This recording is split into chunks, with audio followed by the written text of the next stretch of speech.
Have you written scholarship essays that they ask you a question? Where do you see yourself in 5 years? It's a simple question, right? But if you really want to answer that question, you don't write it immediately. You go out, you take a stroll, and you walk and you think about your life. And you begin to gather inspiration. And then you come back and you write. This is how people win competitions with their essays. It's not just by writing immediately and submitting. No, you sleep on it. You meditate on it. You calm down and you think about it. That is the secret.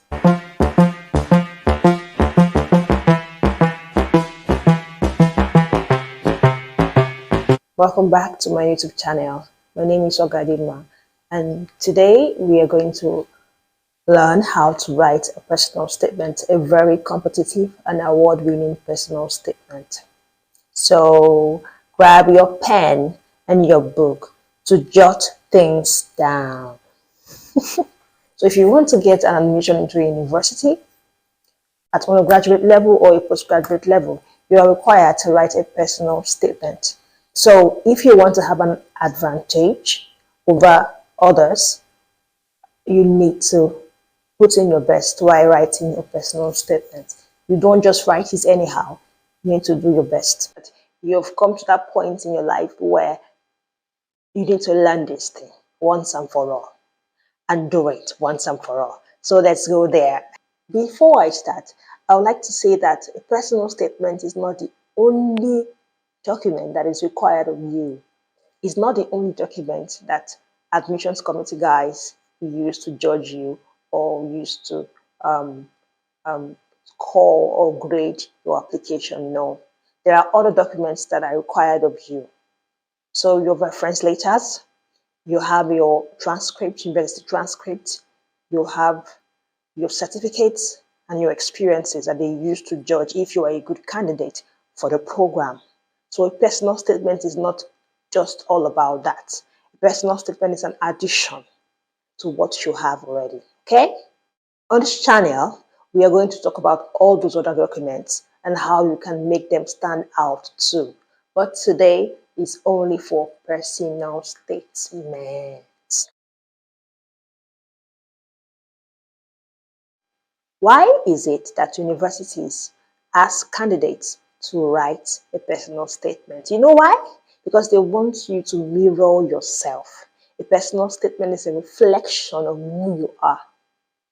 So you cannot write it in one day. You can't just sit down and, if it's your first time writing, even if it's your second or third time or fifth time, when you're writing a personal statement for another course, another program entirely, you need to think within, because you're trying to not just sell yourself, you're trying to be truthful, you're trying to be really reflective and meditative. You calm down and think about your life, like where you came from, where you are, and where you're going to.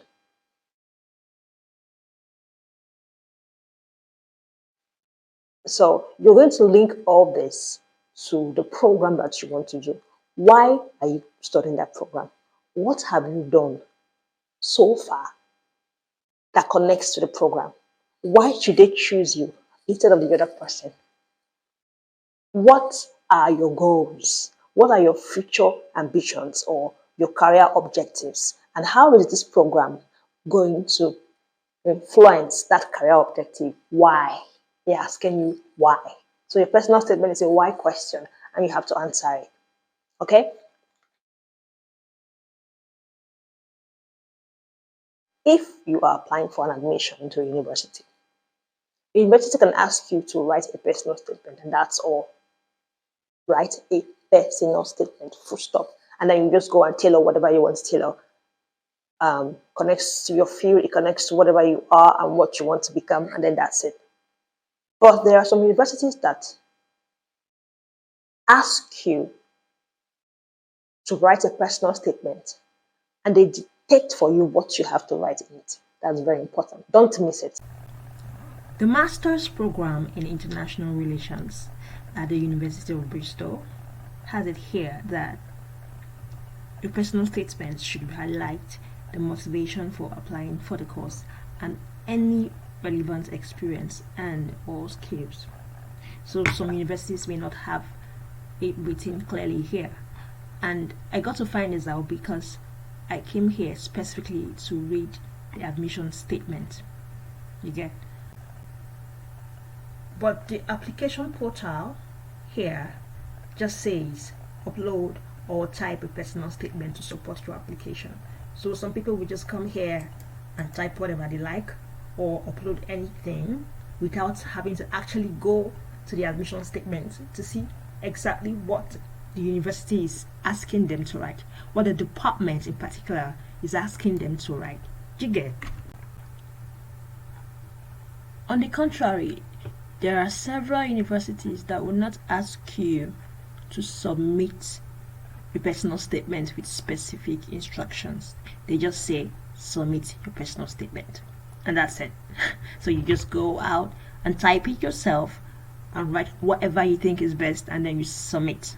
And so this is the same way I submitted here. You see, that's it. So there is no instruction. This is the second category of personal statement that I'm talking about. The personal statement without an instruction on what to write.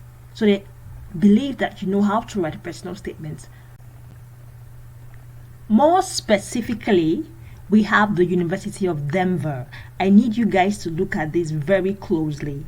The University of Denver at Colorado, their department, Joseph Cobell School, Department of International Studies, is asking you specifically to discuss issues, these issues here. You see it? Discuss an international issue you wish to address in your career and how the department will prepare you to do so. Include your unique experiences, your skills, your perspectives, and how you bring this perspective, all of this, into the distinctive learning environment at that department. Do you get? Now the point is, this university, this department is actually telling you what to write. They want you to write this. So just write it. Okay, it's a direct answer to your question. So if you're scared, you don't know what to write, certain universities, certain departments will tell you exactly what to do, and you have to do it. Don't just go and carry a generic personal statement and come and paste. I've shown you the University of Bristol in the UK, the University of Exeter in the UK, and the University of Denver in the US. So you see now that some universities will tell you what to write, and it's very clear. So number one, you need to search and understand the question.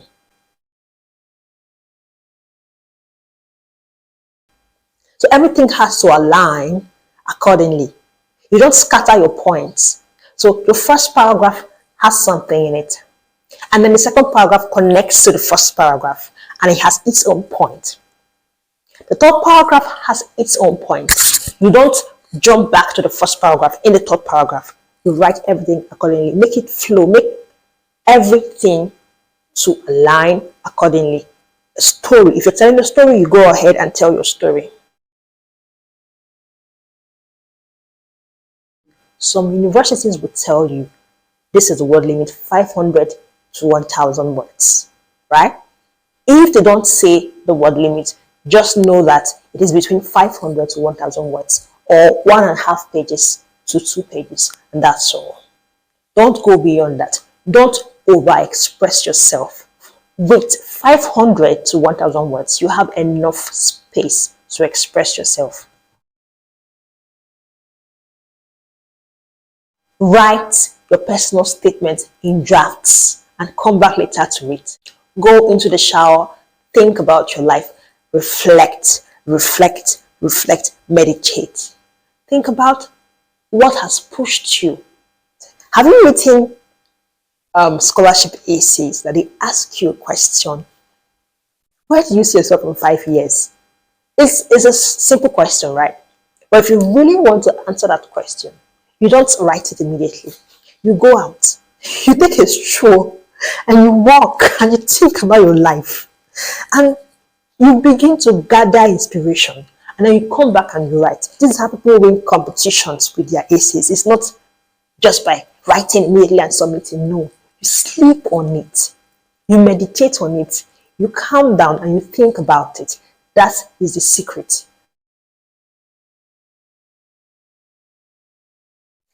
You have to sell yourself. There's a difference between selling yourself and bragging. I have read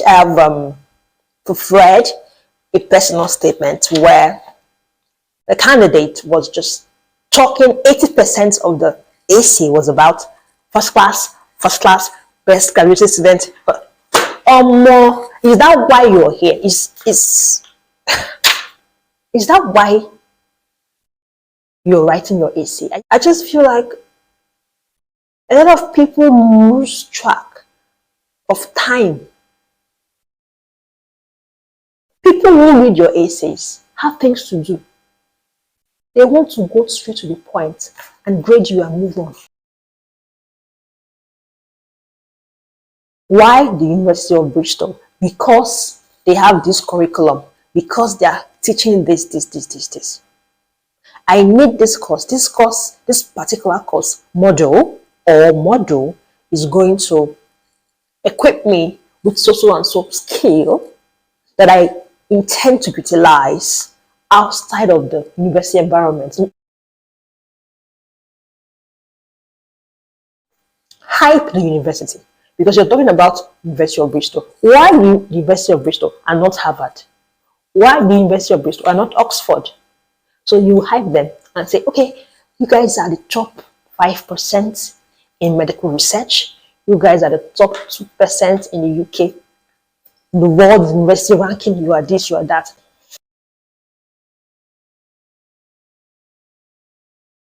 Another thing I want to talk about is need.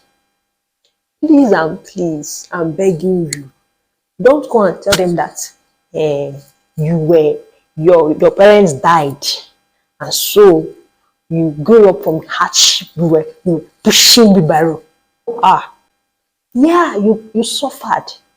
Yes, you came from a poor background and you came from grass to grace and you walked and you were crying, you were trekking to school, you pushed the barrel, yeah, you did all that. True, but your essay should not be about that. Talk about lecturers or faculty that can influence your career or your research or academic interest. For example, a particular lecturer, you've browsed about or you've researched on that lecturer and you discovered that that lecturer's research interest aligns with yours. He or she is into cancer research and you're like, wow, this lecturer is going to do well. It's going to help me. It could even be my supervisor during my dissertation.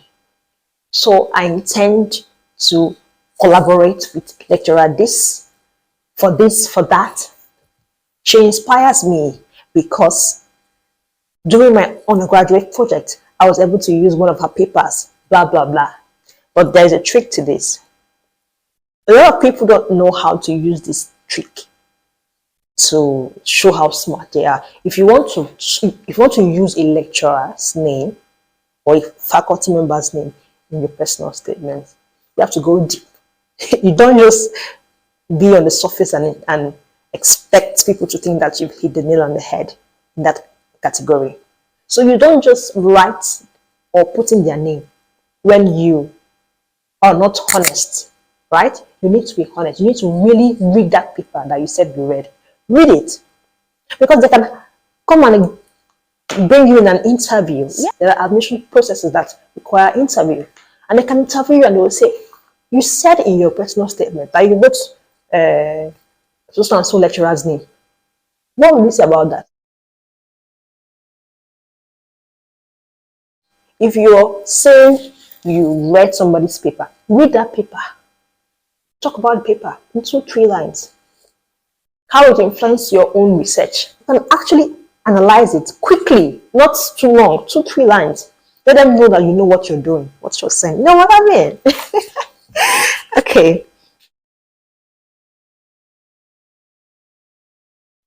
Another thing I want you to understand about a personal statement is that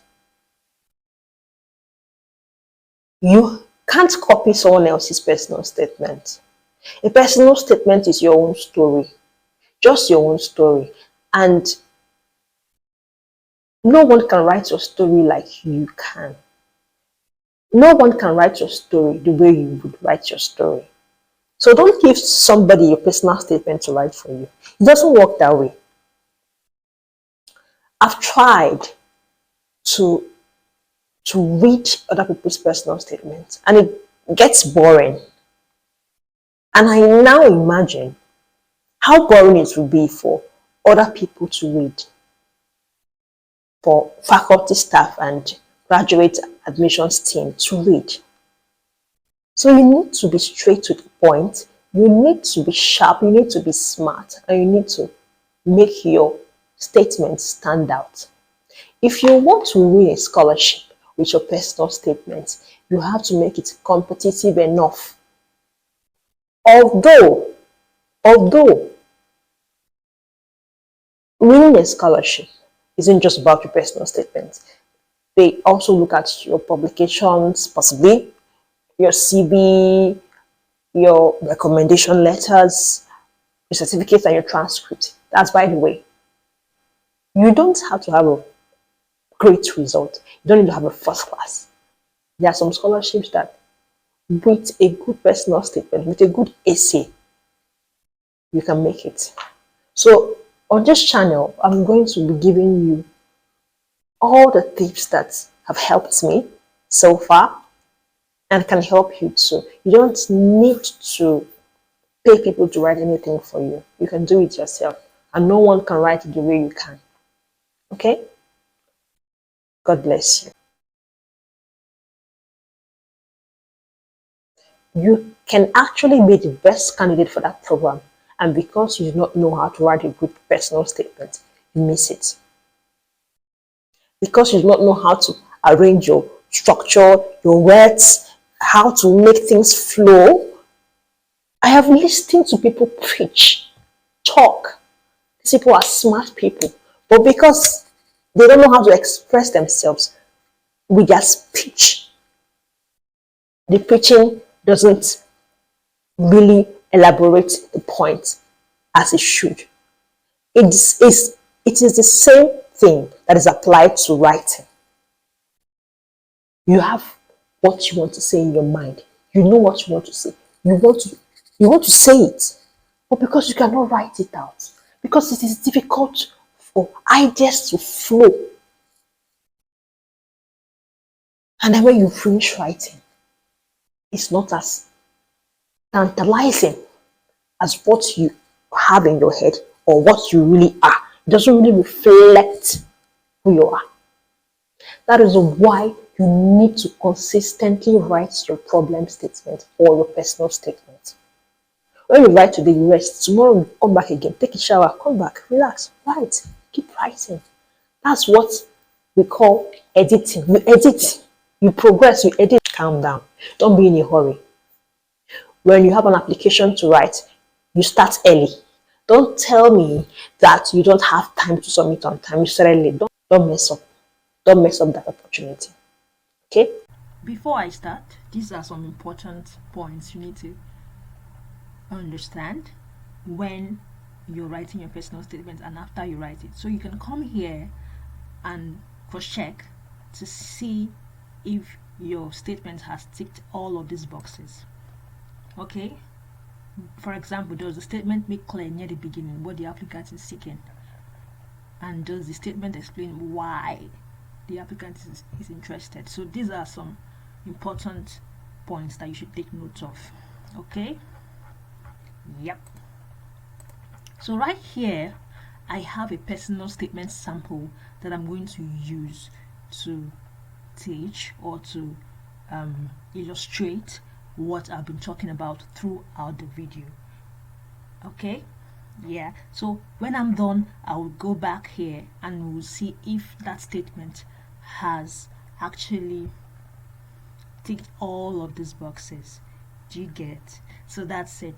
Now this video is getting very long, So I'm going to continue this evaluation process of the personal statement in the next video. So just jump on to the next video. We'll talk about how each of these paragraphs are important and their function in personal statements and how you can write yours. Okay? Bye.